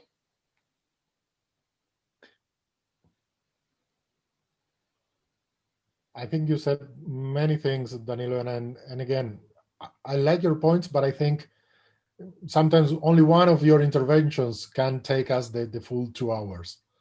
I could say, I mean, again, I'm more than happy to have a conversation and go in depth on this. Let's see if you can watch these lean videos and then we can talk about this, but we need really to try to focus what we are talking here. And there are plenty of cases all around the world of misuse of Scrum. Plenty of them. And it doesn't matter how we write the things or how we put the things. Every time somebody from somewhere in the world can come and use it wrong. There's no warranty. And this has to do with this idea that if it's a framework or not, and this kind of conceptual discussions. This This is not something like, for instance, if you are in the PMP world, then you have a very clear recipe, and then you have a very clear guideline, what is right and what is wrong. If you do it according to this, is right. If you don't, is wrong. Results, well, who cares? How many times I've seen banks, insurance, large companies, whatever, where people were simply saying, we are doing this. And then you say, but why don't we do that? No. The process here is this. I mean, actually, your idea is good. Where do you take it from? Well, that's common sense. No. This is not how we do things here. Here, the process is this, and we do that. If we do that, no one can blame us. And if we don't get the results, it's not our decision. It's the decision of those who told us to use this process. And this is not the case with Scrum. And that's maybe the whole point. And this is why maybe sometimes there is not so much value in discussing if the guide should be written in this way or in that way, because any way has pros and cons. The point is, can we go deeper and see the real concepts, understand them, and agree on them? Because here, Danilo, when we talk about being a team, looking into results, working in the best possible way, and many things like that, I don't see big discrepancies. But if we try to argue how people are going to make the interpretation, well, there could be 7 billion in different interpretations in the world and more. I agree. I can tell from my experience that my most common problems are to teach the people that even if the Scrum team is 9 person big, that they still need to cooperate and work on the same story at the same time, and this is really difficult, right? And nothing what you can write down helps you with that. And actually, you should say, like, you need smaller teams. 5 is good, right? And then you at least start the epic in ML programming or something, or a swarming, whatever you do. It doesn't have to be IT, right? With a new Storm guide, it's not only IT. Okay, you're right. Continue with your speech. I want to make only one point, and then we try to move forward. Otherwise, it's going to be out of time. But I think that when you get into the discussion, if it should be 9 people or not 9 people, if they should collaborate or if they should not collaborate, my opinion, you are entering in the wrong discussions. What I try to do when I help the teams, more than any concrete practice or advice, I try to help the team to understand what they are trying to do, why, and how to see if they are getting better or not. Only that, only that. How can the team know if they are getting better or not? And then you want to try with different roles? Try it. You want to try collaboration? Try it. You want to try something totally wrong or totally out of? Try it. As long as you have the capacity to evaluate the results and to see if this helps or it doesn't help, you will always go to the right track at the end. It can take a little bit longer, but it will be much more solid if you just do what I tell you to do. Okay. So on the number of people, I mean, it does say 10 people or fewer, and that generally, I mean, they've put that even into the Scrum guide, that generally smaller teams are better. And Jeff always says 5 also, like that's his preferred number. If Jeff had his way, but then you'll just have other teams that say like, oh, we need so many specialists. 5 is totally unrealistic. We can't do that. And then there will always be somebody who bitches and moans about like whatever number you put in there. It doesn't matter. On the note, but I'm just mentioning this because it also came up in the chat. Removing barriers sounds like a dangerous thing. And that's a misconception also, that it means removing barriers from stakeholders intervening directly with the team. If they did that, of course would then jeopardize this commitment from the team that we talked about earlier, right? They can't commit anymore. That would mean they would be interrupted in their flow. It would mean an impediment. So the Scrum Master, most of all, or foremost, is still responsible for ensuring efficiency for the team, that they can focus on their sprint goal during the sprint. So this is a little, it's not, and that's also what I always teach in my Scrum courses. It's like, this is not symmetrically. The team can at any point in time, if they can get a hold of the stakeholder, go out and ask clarifying questions, ask a stakeholder, like say like, we've done with this story, could you please test it, or like anything like that. It doesn't work the other way around. That's not what is meant with removing barriers, saying that stakeholders all of a sudden get the telephone numbers again of developers and can call them directly and say like, please do this and that. So if that's what was meant by the question in the chat, that it sounds dangerous, then I hope I clarified that. If you think it's also dangerous that the team can go out and talk stakeholders, then let's have a chat about that. Okay. I think we should move on. I think we are having, guys, correct me. This is really what it's about, right? The team can go to the stakeholders. Stakeholders not allowed to disturb them. Yes. This allow us to really move forward. Please keep your questions to the end, so we try to finish. Energized workers, you know from Dan Pink, probably this video about autonomy, mastery, and purpose. And the way all this is implemented in the Scrum Guide is, for example. Yeah, so they changed this. I don't know whether you were being sarcastic or not, Danilo, when you mentioned self-managing. I didn't get the change in the beginning. I thought, like, what the heck, self-organized is self-managing. I did look a little bit more into it, and there's like, self-managing does mean a little bit more. In the old guide, it says like self-organizing, and then they decide how. But now they've added also what and when. So they are also involved. It's not so much anymore the product owner just asking, like I said earlier, for the capacity of the developers, and then just filling in until the capacity until their capacity is full. But it's more a collaborative thing now within the entire Scrum team. Should we take that story in? Yeah, no, actually that doesn't pay so much into the decided sprint goal. Let's take another story, more like that. And then that's what's meant with self-managing instead of self-organizing. Mm-hmm. Next point is learn first. And this is all about learning, responding to change. Set design is about trying multiple things simultaneously before choosing the one that is working properly. Again, the example of the finding a vaccine for COVID-19, you try multiple things and you see the ones that work better. And delayed decisions means about you try to decide as late as possible, because then you will have more information, but not later than that. And the best example is about the decision of a pilot for takeoff. Maybe you are a pilot, Klaus, and I think a pilot doesn't decide when they are in the beginning of the role, right? I'm not deciding what? If I understand the when you take off with a plane, there is a point of no return when you need to make a decision if you are going to take off or not. Yeah. So this is an example. So you don't decide up front in the very beginning whether I take off or not. No, that's correct. Yes. So once you see, okay, we have enough speed to take off, then you continue.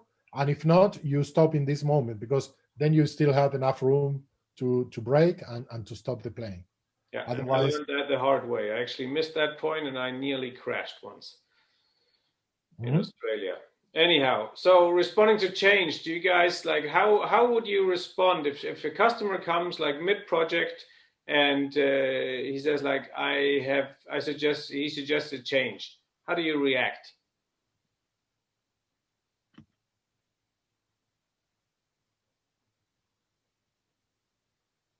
Is the question I hope somebody else will jump in before me. Me too. Inspect and adapt. David says, but a little bit more than that. I would suggest that you go, thank you. Thank you. Thank your customer for giving you feedback. It's a gift. He doesn't do that to piss you off, right? He doesn't do that to screw up your project plan or anything like that. He does that because he's learned that there is another way we could actually add value to this project. He doesn't know how much it costs yet. You as a developer or as the Scrum team, you will figure out how much it'll cost him. And by then he might say, like, okay, in that case, I don't want it after all, right? But he is at this stage, he's still coming with a gift to you, and you should say thank you. You should encourage him to come with more of those gifts. And that's responding to change. And that comes back to, like, what's the goal of the whole thing, right? In a classic waterfall project, the goal is to deliver fixed scope in time, in scope, in budget. And if that would be very agile. What is that? But that would be a very agile, right? A very agile reaction to my customer says. An agile reaction, because your goal in like an agile product development, not a project, is to have a happy customer, and he gives you a chance to make him more happy. Yeah, but you see, and you have to realize that most of the teams mostly say, "Don't disturb me, I'm working." Well, then they and yet they say 90% of the software companies in Switzerland are agile. Yeah, that's clearly wrong. I mean, we aligned there. It's probably 2%. Okay. They're agile, but they're about that, yeah. Okay, so we agree on something, Danilo. No. Today we're getting closer. So delay decisions, of course, that's reflected very much. Again, many of these concepts, these lean concepts, you can find in many places. Like if you study Scrum, if you do Scrum, if you think about it, it's going to be more and more like the matrix, like where you all of a sudden you see the matrix, that you see all these lean concepts, all these agile concepts. You see that all in when you do Scrum. And when you see those, it'll be a lot easier for you to Scrum. And maybe you get even beyond Scrum and say, like, you know what, I'm going to throw this framework off me. I don't even need Scrum anymore. We can even do it better without. And that's absolutely likely if you're doing a good job, right? The delay decision, you see that in the product backlog mainly of all, right? The idea with the product backlog is, wait a minute, the idea with the product backlog is not that you like a specification where you go down and detail it down to the very last story at the bottom of the product backlog.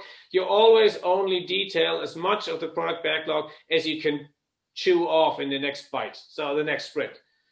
People like product owners use maybe a little bit different roles, but generally, and I heard from Fernando, he was doing the same, suggesting the same thing, like 1 or 2 sprint, right? Usually that's what you look at advanced. And that's delaying decisions, because if you detail stuff out in your product backlog that's half a year out, that might be waste. It might be wasted time and energy to detail that out, because who knows whether you're ever going to implement those. Because the customer is coming with change requests all the time, and they might all have a higher value than what you were planning to do maybe in half a year from now. Okay? And then we have the daily Scrum is also an example for delay decision. Like I think Mark said, the daily Scrum, the idea is not to go through these questions. It's not a status meeting. The idea is to replan your sprint, right? Till the next 24 hours. Like, okay, we had a plan so far, and we maybe thought we'd be doing this for the next 24 hours, but things change. So let's make a new plan, a more up-to-date plan. And that's also a delay decision. Instead of doing a plan early, or even at the beginning of the sprint, you do it every day. And if you need to be more agile than that, by all means, do it several times a day. Maybe only 2 people like Mark and I are delivering something together. We're working on one story. Maybe we need to synchronize more often during the day, right? But that's also about delay decisions. Okay.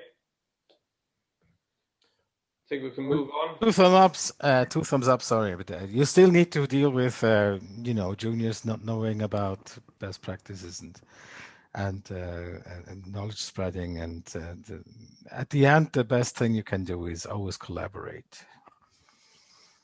I see that David also made a comment about we could do safe with some smile. About what? About safe, but I think it was ironic. So yes, I shared the smile. I think all other 3 hours about that topic. Let's continue. It was a little joke because someone said we could be agile, blah blah. You know. Yeah. I took it in that sense, and I agree. Just to say that. So increased flow. So it's there is a nice. Well, Klaus is going to mention that about the importance of focusing on flow. So that is the speed, the lead time since something comes until it leaves. This is something that, for example, in Kanban, there is a strong focus also on that, okay? And Scrum is also aware of the importance of this. We have it in Lean, so you try to focus on speed, but always, of course, about quality and low cost, because you need to remove waste and don't spend more than needed. So you focus on flow efficiency, not resource efficiency, and you try to manage the flow and not the schedule of the people, okay? And how is all this implemented in Scrum? Well, for example. So here, the speed, quality, and low cost, like the one from the patent actually goes a little bit further and say are fully compatible. And what they mean is like, you might have heard this even 20 years ago, like you can have it fast, cheap, good, pick two, right? Pick any two. But we say with Scrum, or in Agile, in an Agile context anyway, you can have all three of them. How does that work? Anybody? How can I have it fast, cheap, and good? And like the Poppendick said, like I said, like speed, quality, and low cost are fully compatible. So we can have all three of them. How does that work? I would rather not be the first, but I have an opinion. It's expectations, yeah. Yeah, you could say. What is it? I mean, I can drive with a Zastava, but I don't expect a Ferrari. How many variables do you see in that sentence? You can have it fast, cheap, good. How many parameters? Infinite ones. That's not just 3 words, right? I mean, you need to start slow. You need to cut down on shortcuts. You need to do things the right way. First time, variables are written in the sentence. You can have it cheap, fast, cheap, good. Choose any two. How many variables do you have in that statement? Yeah, but that's very, qualitative and not quantitative. Yeah. We've been there, right? I actually had a company named after these 3 magic triangle words. So I see in the chat, David answered 3, and I'll say no. It's not 3. We can give you a hint. 3, 4, or 5. How many do you see?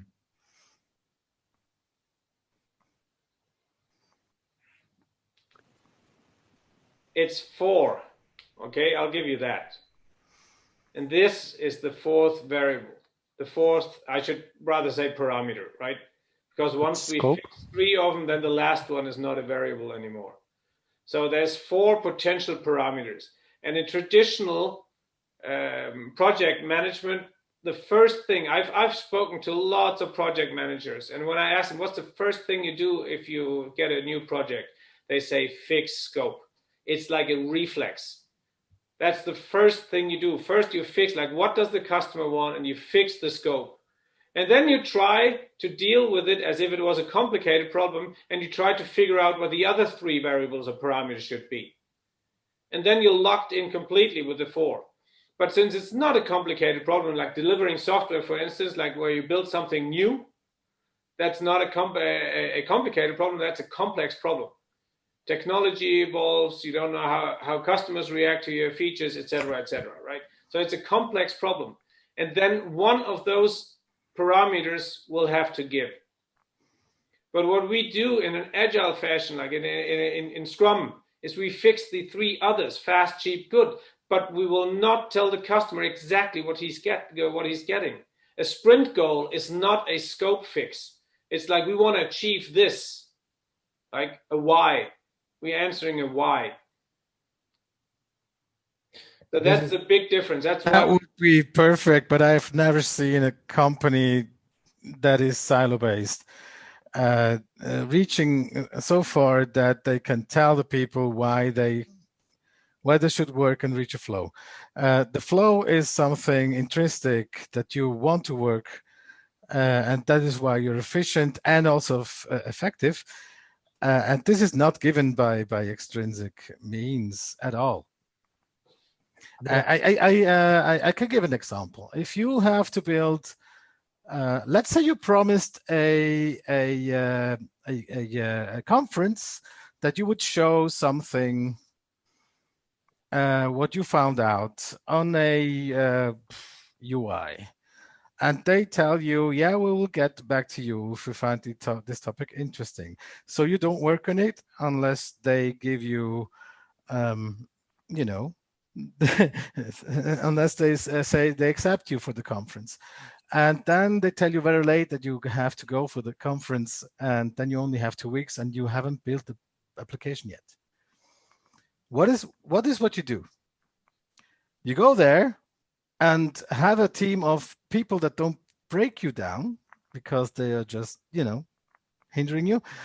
And then you go on a, I don't know, mini moon, and then you just build it with whatever. If you like to program JavaScript, it's your choice, or R or Python, or it doesn't matter, or Java.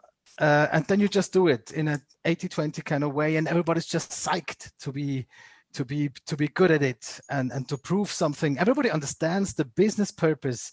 Everybody understands the main goal and how to get there quickly and to remove waste without explaining.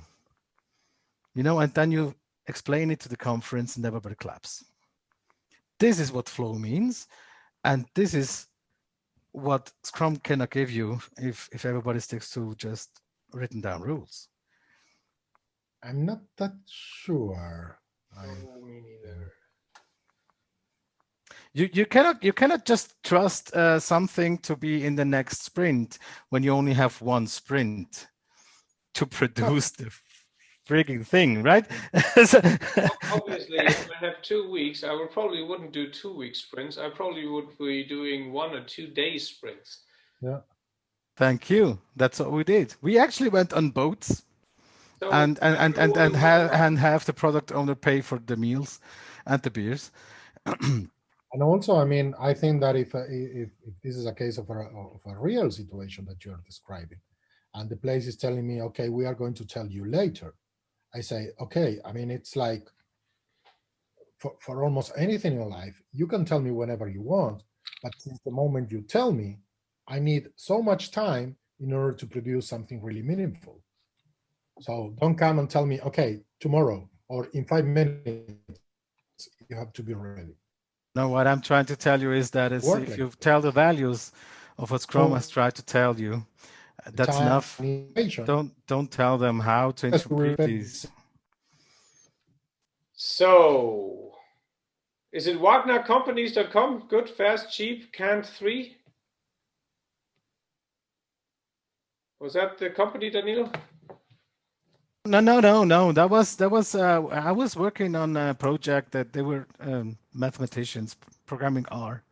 I was trying to teach them to introduce test-driven development in statistical science. It's completely sidetrack. That doesn't matter. Okay, so went to the conference and we held a speech and we showed the software it was working. Yeah, it wasn't that one apparently.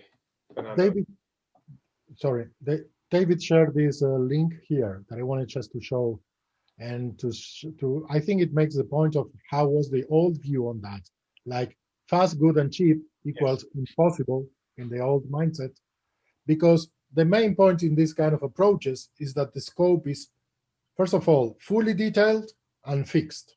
Yeah, it's like the scope is not considered here a parameter, but exactly. You guys understand that can be a parameter, and it must be. If that's not a parameter, if you fix your scope, you've lost.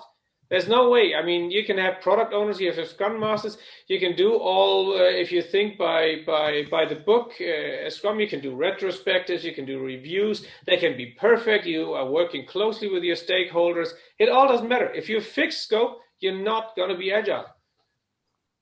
Yeah, but let's stop here, because there is no black area here, because you're never done in software. You're never done in complex fields, and you never know if you're done because you don't know if you make mistakes unless you do it properly, and doing it properly is a complete different field of work than painting Venn diagrams. This is just not sensible, right? I mean, how would you ever say everything is done if you don't know if people know what they're doing, because in the first definition of Scrum, there was actually the notion of trusting people that they can do their work, which was wrong because normally people don't. But now it's even worse. Now it's the completely opposite, right? Now do make them accountable, so that you are a manager that you don't know what it's even about or don't know anything about IT. Can we time out? I would like to finish this. This is almost like a three-way discussion between Danilo, myself, and Fernando, and I don't think this is fair to the rest of the people in this call. Yeah. I would like to stop this, Danilo, and like. No, it's fair. If you want to talk with us about this, we are both, Fernando and I, are happy to go into a call. But there's already people saying like they find many of these the detailed site discussion not helping to achieve the goal. So let's go back to the goal and continue. If we've a little bit more than 10 minutes left, and there's no. I think we're going to finish on time because it's one more point we need to go. Is this and keep getting better.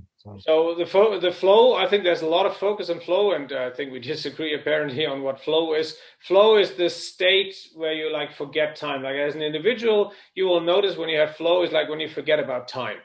It's like when you do something and you forgot to go to lunch, and at 2 o'clock you look at your watch and it's like, oh shit, I forgot lunch, right?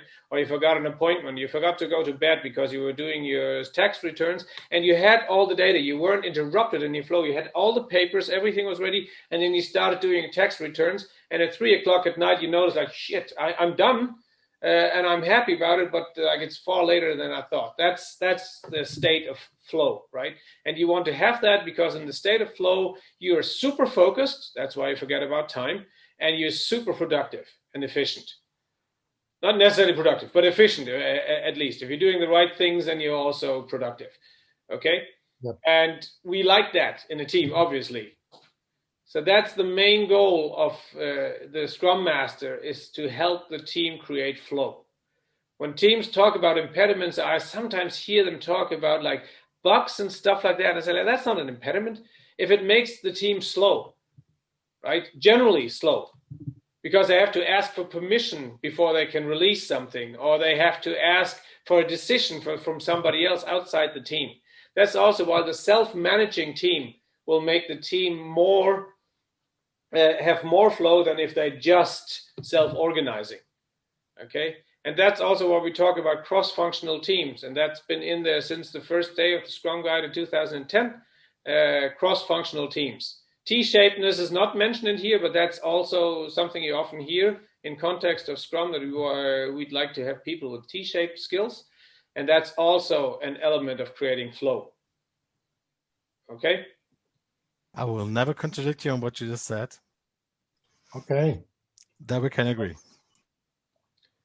So for those of you, like, if you ask us, like, we will make this as a PDF, you can ask for it, but we decided that you have to write us an email or hook up on LinkedIn and send us a message that you want, and we'll send it to you. This is an experiment. So, and this down here, either you can Google it, the resource utilization trap. It's a nice short video and exercise that Henrik Nieberg, I've done it with him as well, that you can do. And it's that explains the difference between resource of flow efficiency, focusing on resources or on flow, those two options. So you can click that link or Google it.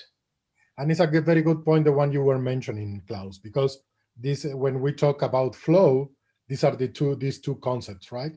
One is about the flow efficiency or lead time, and the other one is about being in flow mode. That is when the developer is hyper productive and is fully embedded with the full attention.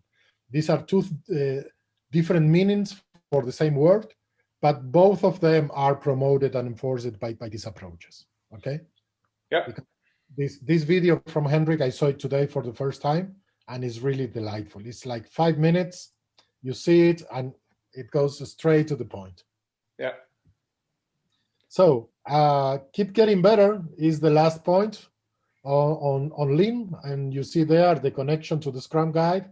So change fast, pay attention to the small stuff, and use a scientific method. Okay, so be careful, be open, You can always be wrong. Try to pay attention to data and change whenever you need. But here is a point, and it's related to something we were saying before. It's not about using this or that statement. It's not about having a team or this or that number. The point is, do the teams have the capacity to recognize when they are getting better or not? I've been in many organizations where people don't know what are the objectives for the organization for next year or for next quarter. They just know the small piece they are working on and that we have to deliver that, and that's it. How is this impacting the whole company? I have no clue. And this is really sad. This is really sad because this is how you see in the big picture of the organization, a lot of people busy, and sometimes they are pushing in different directions.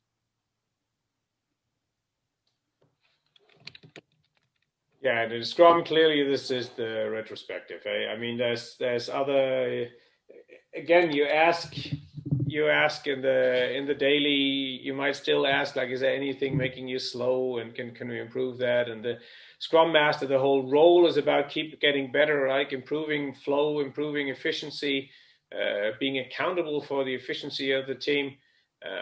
But of course, it comes all together in this retrospective. That's the main event that alludes to keep getting better.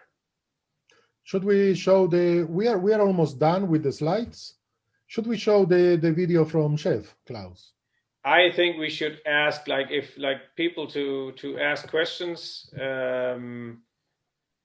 I said because this is 2 minutes and it goes a little bit in relation to what we were discussing, that about the capacity of the team to see themselves. Okay. And it's only this fragment is 2 minutes. And after this 2 minutes video, we are going to ask you one question with Klaus. Okay? So please pay attention and know that there is going to be one question to be asked to you afterwards. So I went to the CEO and I said, this bank is totally screwed up. If you give me the worst business unit in the bank, I will fix it just like I fixed company L2. And he said, Sutherland, if you want that headache, you've got it. So I said, okay, I will report to you once a month, to you and the senior management, and the rest of the time, you stay out of my unit. We're going to run this as a little company in a company, like a startup. And so we broke them down into small teams, sales, marketing, installs, engineering, everyone, all working together with team incentives in a collaborative space. And we ran weekly cycles. We began building a backlog of what we needed to do. And I began to show them how to land the airplane. How is it that a pilot can make a perfect touchdown? He has to look at altitude, airspeed, rate of descent, the heading of the airplane, understand the wind and the weather, and every few seconds being adjusting constantly. So every week they would try to land the airplane at the end of the runway. Bang. And week after week they did it. And surprise, surprise, in less than 6 months, that team was the best team in the bank. They had gone from the worst money-losing unit to the most profitable unit in the bank because they made their work visible. The team was given the responsibility to fix the problem, and they self-organized to make it happen. It's all about learning how to land the airplane. Okay. So here comes the question. How often did he mention Scrum?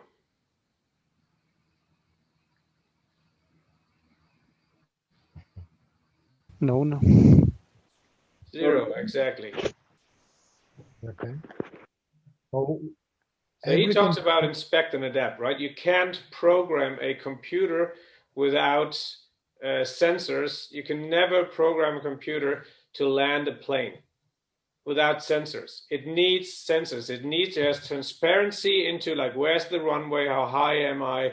Like, how are we moving currently? How do I correct for that? If you want to program to do that, currently mostly still pilots do it, right? But it is an inspect and adapt cycle. You cannot program your way out of that. So he's talking about lots of lean principles here. So I think it's another thing that it's a matter of trust, and it's difficult to convince someone in the management level, in general, I'm talking about this one, that he can trust you or they can trust you to do the job and then not intervene in what you're doing. And this is what he said as well. Yeah, he said, okay, I told him that I will give you a report once a month or every 6 months, whatever, and then don't interrupt me. And that's very difficult for small teams, which are always below a certain department or a certain level of the company, to have this kind of trust being gained from the management. Yeah. So, and they also need to show that they're doing something. Yeah, it's from the management point of view, they want to show that, yeah, I'm participating there. It's my product or it's my baby, and I'll do those things in order to achieve a goal from my management, from their management, basically in that side. But it's not easy. It's not easy at all. It's not easy, but that is a point of Scrum, and that is like, it has to do with the increment and the sprints, of course, right? Because if you run iterations, let's call them iterations instead of increment, like sprints where you deliver increments. But if you just run iterations and you show like a new version of your concept, a new version of your plan after 2 weeks, you deliver reports like, we've burnt 40% of our money now. We are 4 months into the project, but we are on track. Like, you will not gain any trust, right? Especially if people have experienced other projects that were reporting like, we are on track until 2 weeks before they're supposed to deliver, and then everything blows up in your face. But if you deliver increments regularly after each sprint, or even within a sprint, or let's even say in a bad case, like every 2 or 3 sprints, you deliver an increment. It's a trust building system. It's hard for management to let go in the beginning, right? But if you get them to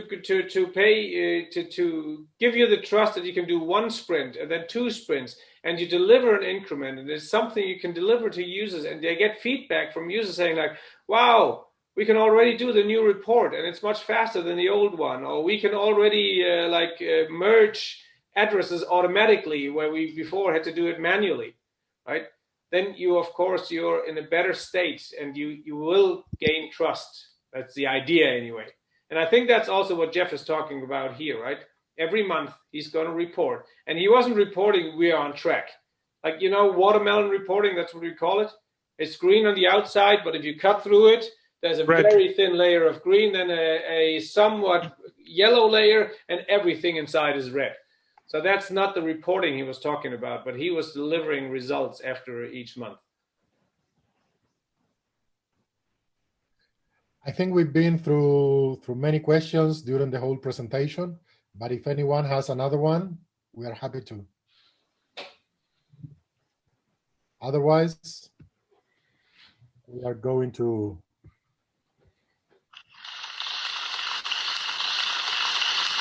say thank you.